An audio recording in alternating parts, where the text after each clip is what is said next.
Bueno, parece, Marcela, que vamos a tener ya el discurso del nuevo presidente de la Cámara de Representantes, Rodrigo Lara, así que vamos ya mismo con la señal al Salón Elíptico, donde todavía no se levanta la plenaria de la Cámara de Representantes.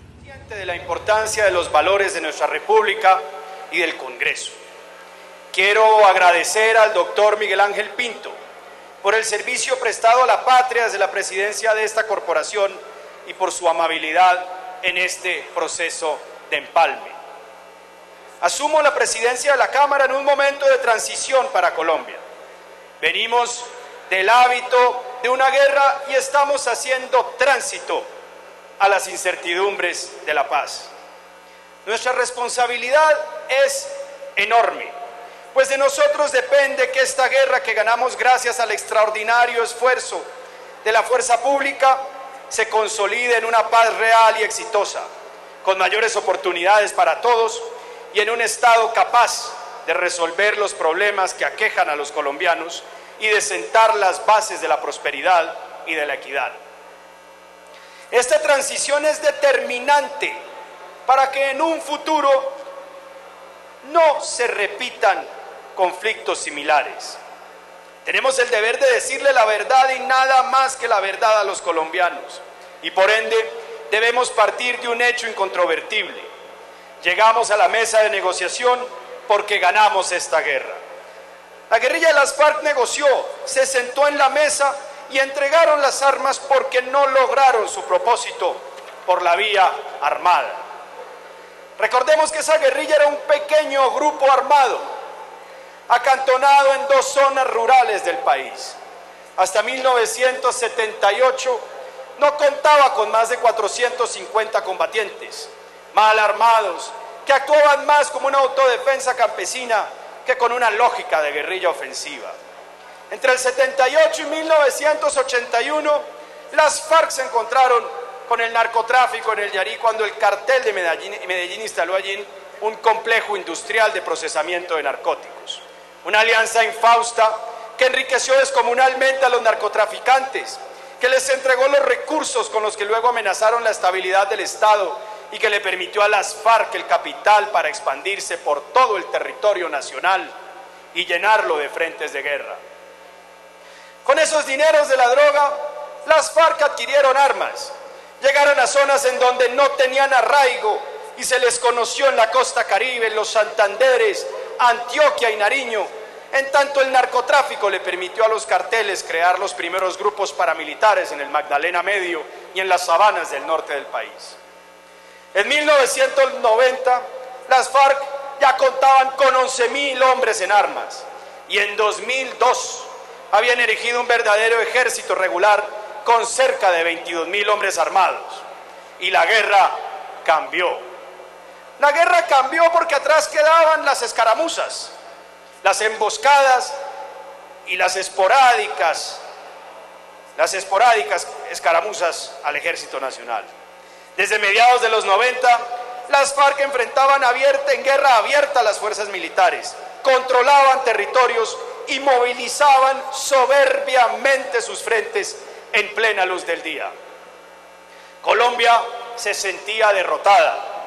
Habíamos perdido la fe en la capacidad del Estado para protegernos. Las ciudades estaban sitiadas, los ciudadanos secuestrados en las carreteras y las FARC y los paramilitares fungían como un Estado en amplias zonas del territorio. Fue en ese momento que el país tomó las riendas de su destino, que entendió su deber y sus responsabilidades.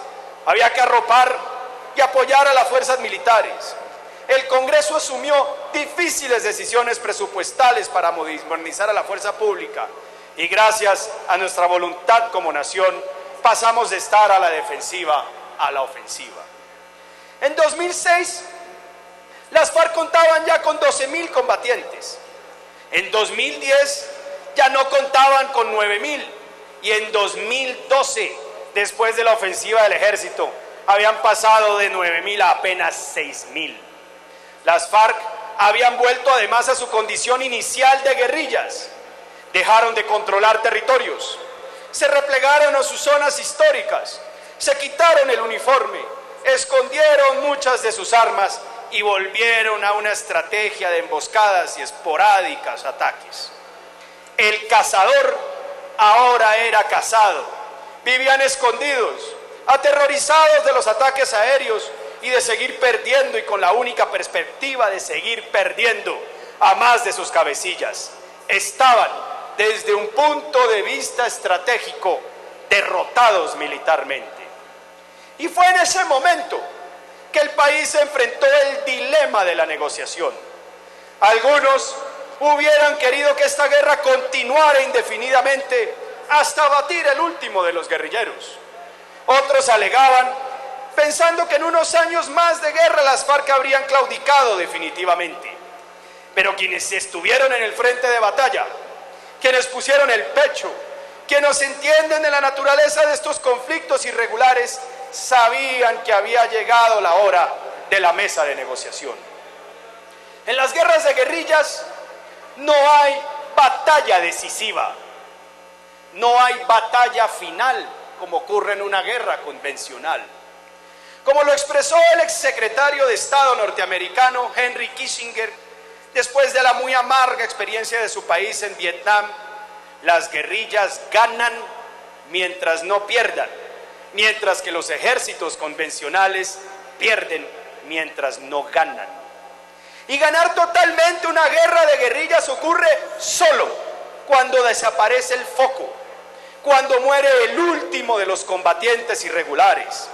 Es decir, la guerra en estas circunstancias deja de ser el noble combate librado por fuerzas convencionales para recuperar territorios en manos de las fuerzas enemigas y recuperar la institucionalidad, para convertirse en una guerra de conteo de cuerpos, uno a uno, hasta llegar al último y desaparecer el foco.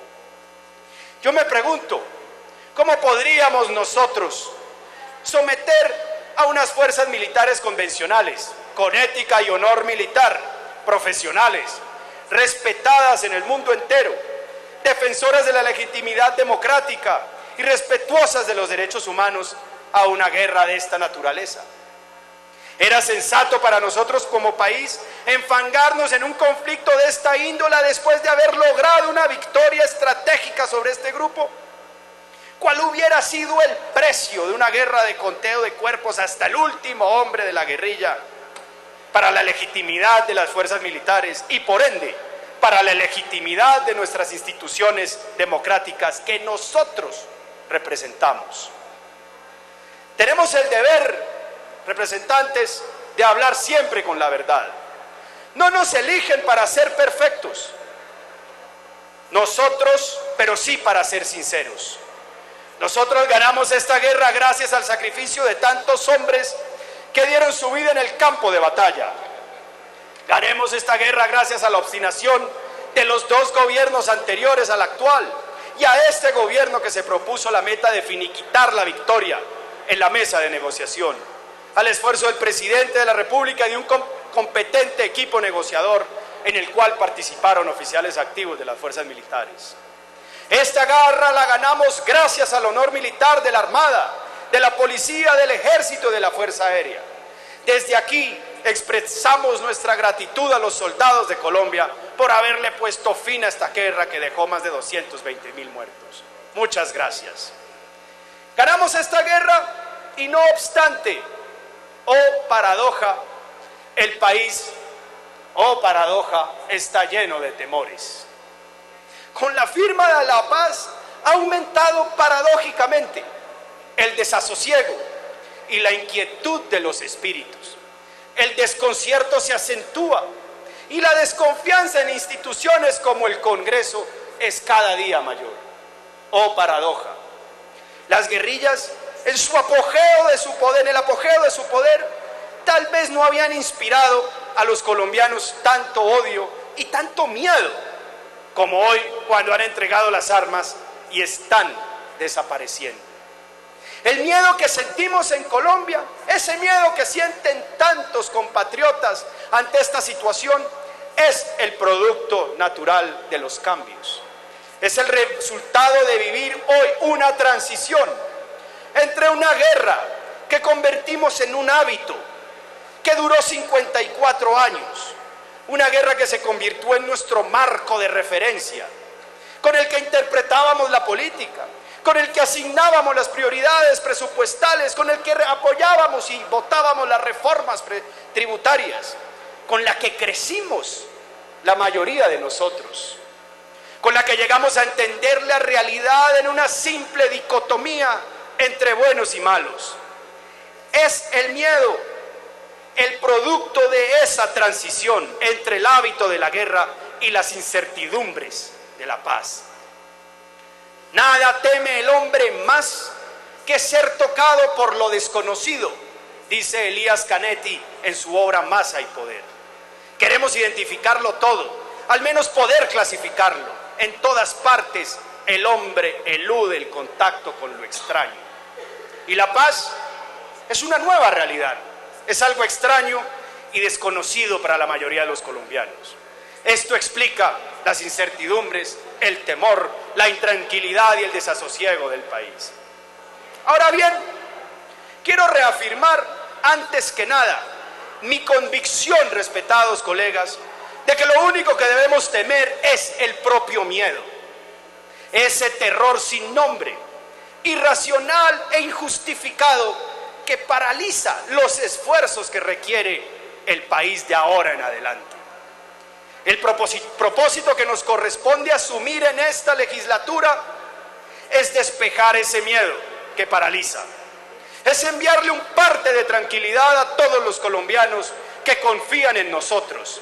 Este proceso de implementación debe y será exitoso. Nosotros podemos aquí en el Congreso aprobar las mejores leyes, y así lo hicimos, y tenemos la satisfacción en la Cámara de Representantes del deber cumplido con la Jurisdicción Especial para la Paz. Recordémosle al país que en ese texto presentado por el gobierno incluimos el derecho operacional en el juzgamiento de las fuerzas militares por hechos del servicio, garantizando así un régimen ecuánime para los soldados del país. Establecimos normas implacables para la persecución de los activos de las FARC, y establecimos un régimen y garantías para los civiles que obraron de buena fe. Sin embargo, sabemos también que no es posible modificar sustancialmente esos acuerdos, ya que fueron negociados de manera eficaz por un buen equipo negociador, del cual además hicieron parte oficiales activos de la fuerza pública. Aquí no hay alternativa real ni sincera a la aplicación de los acuerdos. La única alternativa seguiría continuar una guerra alarmada. La única alternativa a seguir sería el statu quo que hemos vivido durante 54 años. No olvidemos, representantes, las guerras civiles y los conflictos internos son enfermedades del cuerpo de una nación. Duran más tiempo que las guerras entre países.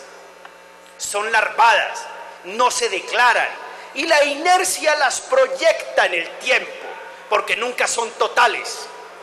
Las guerras civiles, los conflictos internos son proclives a reproducirse. La más probable herencia de una guerra civil es la siguiente guerra civil. Es el caso del largo y doloroso conflicto que hoy finaliza, que es una secuela más de la violencia partidista de los años 50.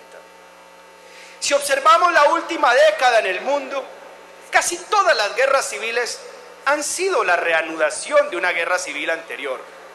En nuestras manos está entonces la responsabilidad de cerrar este ciclo absurdo que ha ensangrentado al país. En nuestras manos está evitar la siguiente guerra. Ahora bien, una vez hayamos terminado este proceso de implementación y se despejen las brumas de la incertidumbre y los miedos, ya no legislaremos más para este conflicto, ni para nada que tenga que ver con las FARC. Ahora lo haremos única y exclusivamente para el bienestar de los colombianos. Pasada la página del conflicto, nace en Colombia un nuevo orden, sin duda más libre, pero atención, políticamente menos estable. Como bien lo explicara Alexis de Tocqueville, a los hombres les parece su situación más insoportable cuanto mejor es. A medida que aumenta la prosperidad de una nación, como aumenta la prosperidad de cualquier persona, aumenta el desasosiego y la inquietud de los espíritus, y el descontento contra instituciones como el Congreso de la República en general es cada día mayor. Cuando cesan los abusos y las perversiones de un conflicto armado, cuando se corre ese conflicto armado del diario vivir de una sociedad, deja al descubierto ese conflicto que desaparece, los problemas que subsisten y que siempre han existido en una sociedad. Son males ciertamente menores, pero la sensibilidad es mayor. Y esos males que sufrían los colombianos pacientemente como inevitables, parecen insoportables desde que se concibe la idea de sustraerse de ellos. El reto entonces del Congreso de la República y de las instituciones es entender este momento de transición y esa sensibilidad más viva que hoy tienen los colombianos. Tenemos que aprender a entender y a sentir sus reivindicaciones, a tener la inteligencia para apreciar esta nueva situación, sus solicitudes, frente a las cuales antes o no se pronunciaban o no protestaban. Entonces, la pregunta más importante de nuestro tiempo, de hoy, es saber si podemos convertir este cambio que estamos viviendo en nuestro aliado y no en nuestro enemigo. El Congreso y en particular esta legislatura debe ser el motor de la renovación que exige el país. Un Congreso para el mañana y no para el ayer. Y para renovar debemos ser atrevidos. Debemos hacer lo que ninguna generación ha hecho antes. Trabajemos para darle forma a este cambio que está viviendo el país. Y nuestra primera tarea es convertir esta legislatura en la legislatura del reencuentro entre los colombianos. Hubo diálogo en estas negociaciones de paz, no solamente porque hubo buena voluntad de los dos lados, sino también por la voluntad de ver en la contraparte justamente una contraparte y no un enemigo mortal que debe ser destruido por todos los medios posibles. Debemos recuperar la civilidad del debate público, discrepar sin ser desagradables, debatir sin destruir la honra y el buen nombre de nuestros contradictores. Y nosotros, los representantes de la ciudadanía, debemos entender que es nuestro deber estar mucho más expuestos que los demás al escrutinio público. No se trata de inventar procedimientos milagrosos para instaurar la unión perfecta entre los colombianos o la fraternidad universal, ni una victoria final sobre el mal. Es simplemente recordar valores de base, como el respeto al buen nombre, la tolerancia por las ideas de los demás, que nos permita, eso sí, construir una voluntad obstinada, eso sí, para destruir uno a uno y sin piedad los factores que producen sufrimientos evitables, la opresión, el hambre, las guerras, los odios y las discriminaciones raciales o de género, la infatigable codicia y la envidia vindicativa. Esto pasa, por ejemplo, por entender que los mecanismos de participación ciudadana como el referendo y su corolario, la regla mayoritaria, no pueden aceptarse como un principio absoluto sobre el que puedan fundarse atropellos a la dignidad humana. Deben estar limitados estos principios por el principio de los derechos inalienables de los individuos, que ningún veredicto mayoritario puede abolir en una sociedad. El concepto de democracia no sería más que una burla si implicara que cualquier decisión endosada por la mayoría fuera aceptable. Que, por ejemplo, el 51% de la población actúa democráticamente si decide masacrar al 49% restante. Si aceptáramos este principio, de la regla mayoritaria incondicional, regímenes como el de Hitler, Chávez o Mussolini, que durante un tiempo gozaron del apoyo de la mayoría, aparecerían como modelos de democracia. Debemos entonces entender que por encima de la regla mayoritaria están principios como el Estado laico y secular. Ninguna moral privada de orden religioso o político se le puede imponer a todos los colombianos. La libertad religiosa no da licencia para imponer sus valores y creencias a todo un conglomerado, más cuando éste se caracteriza por su pluralidad y su diversidad. Aquí a nadie se le puede prohibir practicar una religión, pero tampoco puede una religión imponer su moral privada a todos, usando la regla mayoritaria, y menos si se trata de discriminar a compatriotas por el solo hecho de su condición sexual o por haber decidido vivir en el celibato. ¿Qué tal que mañana la iglesia mayoritaria de un país decidiera acudir al referendo para prohibir los cultos minoritarios, alegando la superioridad de sus ritos y su moral? ¿Deberíamos permitirlo? Entre todos, representantes colombianos, respetándonos y debatiendo civilmente, respetando la diferencia y la diversidad, podemos superar nuestros temores y hallar el proyecto común que nos permita soñar con la grandeza de la patria. En cuanto a nuestro sistema político, reconozcamos el hecho de que nuestra democracia ha enfrentado temibles asedios y amenazas, los carteles de la droga y el narcoterrorismo, los paramilitares, mal llamados paramilitares, y las guerrillas. Y nuestra democracia, que nosotros con orgullo representamos, ha sabido derrotarlos. Pero para perdurar, para que este hemiciclo y su sistema democrático perdure, debemos cambiar. Si queremos preservar la democracia representativa de la cual somos los principales exponentes, si pretendemos preservar sus ideales de libertad, respeto a la vida e igualdad, debemos cambiar. Este hemiciclo con frecuencia es lugar de intrigas y cálculos, en donde se maniobra por posiciones y nos preocupamos sobre quiénes están adentro y quiénes afuera. Este hemiciclo no puede olvidar el sudor, el trabajo y el sufrimiento de las personas que nos envían aquí y nos pagan el sustento. Los colombianos se merecen algo mejor y yo sé con absoluta certeza que aquí la mayoría quiere hacerlo mejor. La marea del resentimiento contra las instituciones democráticas está en su cota más alta, aquí y en todo el mundo. El Congreso es asociado con privilegios mortificantes, incomprensibles en su existencia.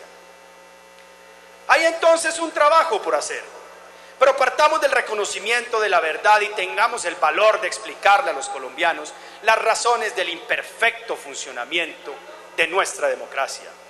La corrupción y el clientelismo no son el resultado del comportamiento de unas pocas manzanas podridas.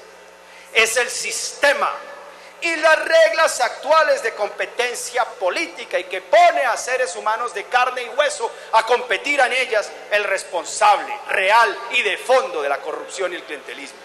Es el barril el que pudre las manzanas, como dice Zimbardo.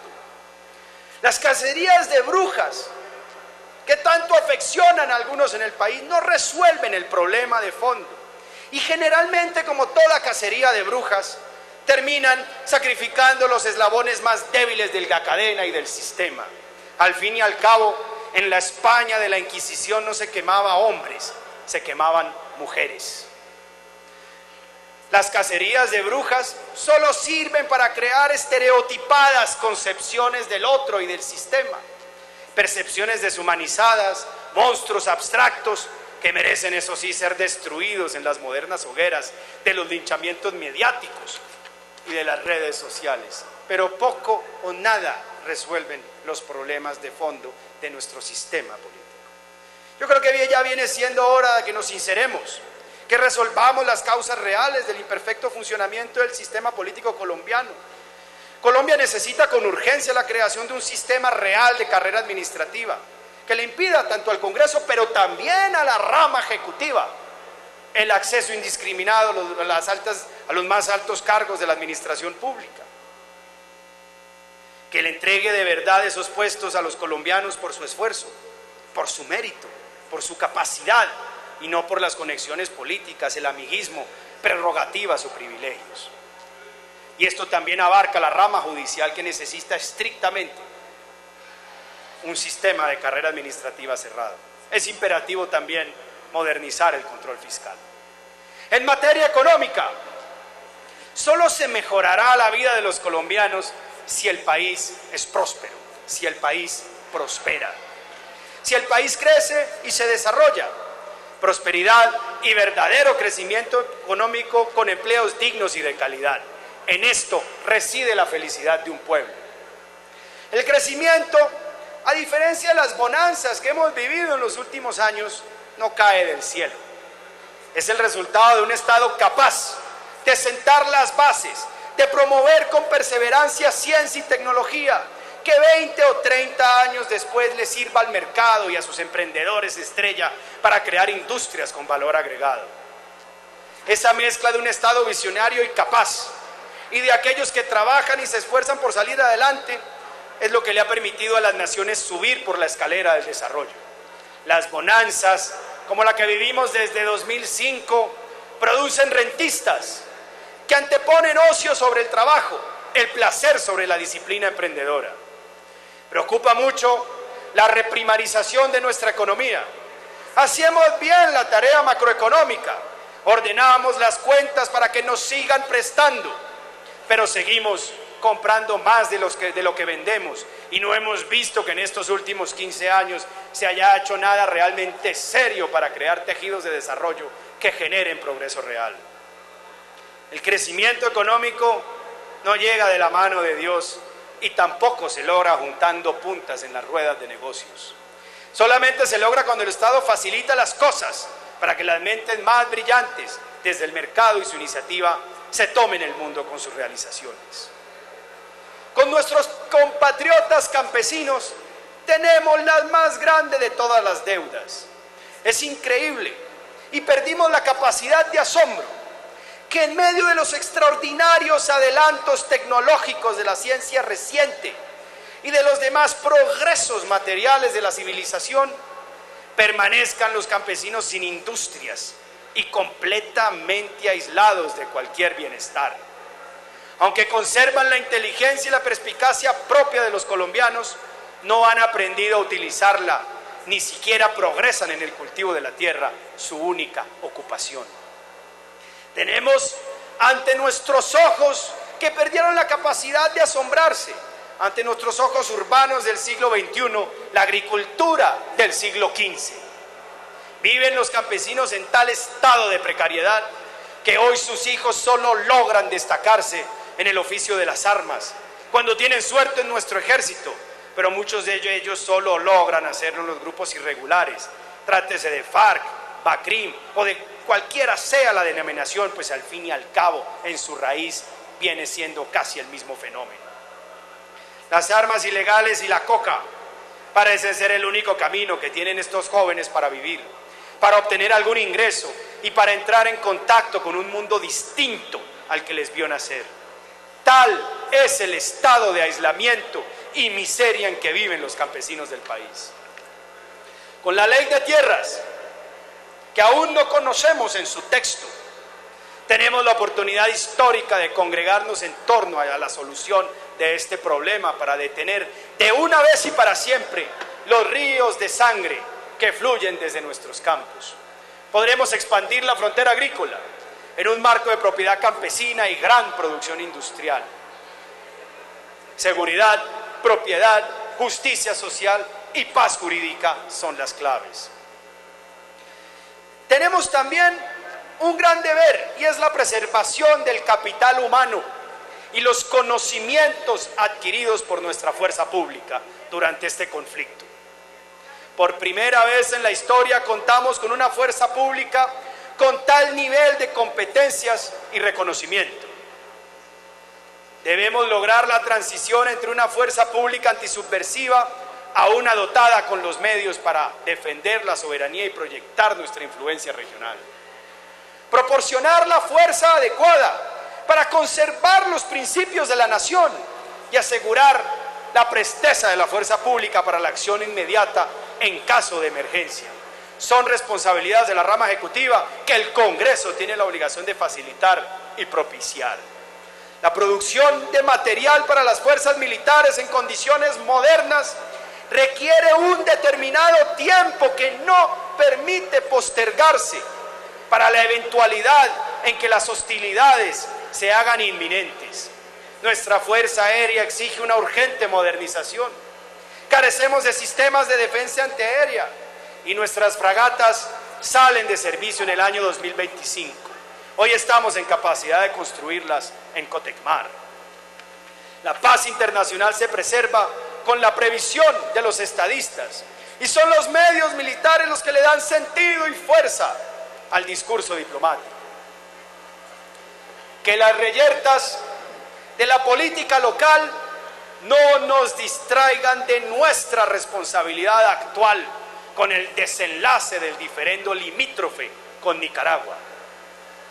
En el mes de septiembre, compatriotas, el país tendrá que tomar una decisión.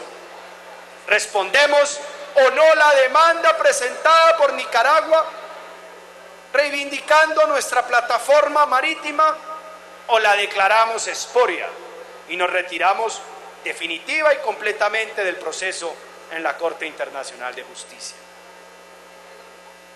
¿Estamos dispuestos o no a defender la soberanía sobre nuestro mar y nuestra plataforma?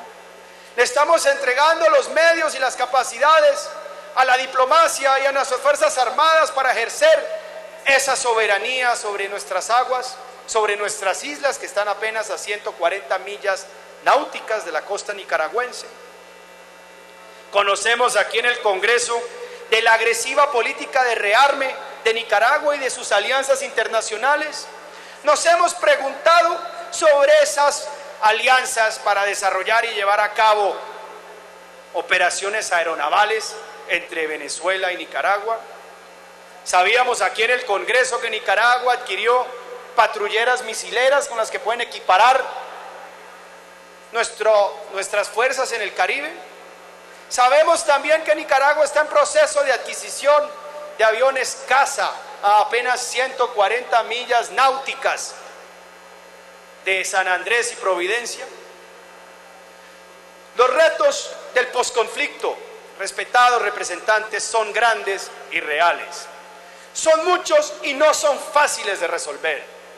Estoy convencido que nuestro país lo logrará con trabajo y amor. No es una tarea para los que prefieren las comodidades y el ocio sobre el trabajo, o para aquellos que ven en el servicio público riquezas y fama. Tomemos la decisión de reformar nuestras políticas para que el poder y el privilegio no sigan silenciando la voz del pueblo. Escuchemos a nuestros compatriotas, seamos sensibles a la voz de los más pobres. Los colombianos están cansados de los discursos y las distracciones que han engullido la política nacional y exigen que las diferencias se tramiten sin violencia y sin ser desagradables. Están hartos de la artificial polarización. Debemos dar ejemplo de consenso. Quiero contribuir para que sea esta la legislatura del reencuentro. En esta legislatura anuncio que no habrá paciencia con la injusticia, con los funcionarios incompetentes, con aquellos que le fallan a los ciudadanos. Haremos honor al control político, nuestra misión primera. En esta legislatura que comienza, seremos la voz de los niños y de los padres que sufren un sistema de educación de mala calidad que frustra sus sueños. Seremos también la voz de los estudiantes y egresados que padecen el humillante y aplastante peso de deudas educativas que no les permiten crear un hogar, que no les permiten comprar una casa, que no les permiten salir adelante de esa situación. Seremos la voz de las comunidades indígenas que reclaman su derecho a vivir conforme a su historia y su cultura. Seremos también la voz de las mujeres cabeza de hogar, de las mujeres maltratadas y discriminadas en el empleo, de esas mujeres que tienen sus hijos sin un padre, sin quien las ayude a ser madres y padre a la vez. En esta presidencia le daremos un espacio muy importante a la participación de las mujeres en la política. Recorreremos el país y los invito a todos, representantes y colombianos, a unos foros que organizaremos en las regiones, a los que invitaremos a las mujeres líderes en la economía y en los asuntos sociales a inscribirse en noviembre para competir por las curules del próximo Congreso de la República. Y crearemos aquí en la Cámara de Representantes, señora directora administrativa, una guardería y una sala de lactancia para que este ejemplo sirva de modelo en todas las instituciones públicas y privadas del país. Aquí seremos la voz de aquellos hombres, mujeres y personas olvidados de nuestro país. Seremos la voz de aquellos que madrugan, trabajan muy duro, pero que nadie escucha. Seremos la voz de los maltratados. Seremos la voz de aquellos que no tienen cómo defenderse. Muchas gracias.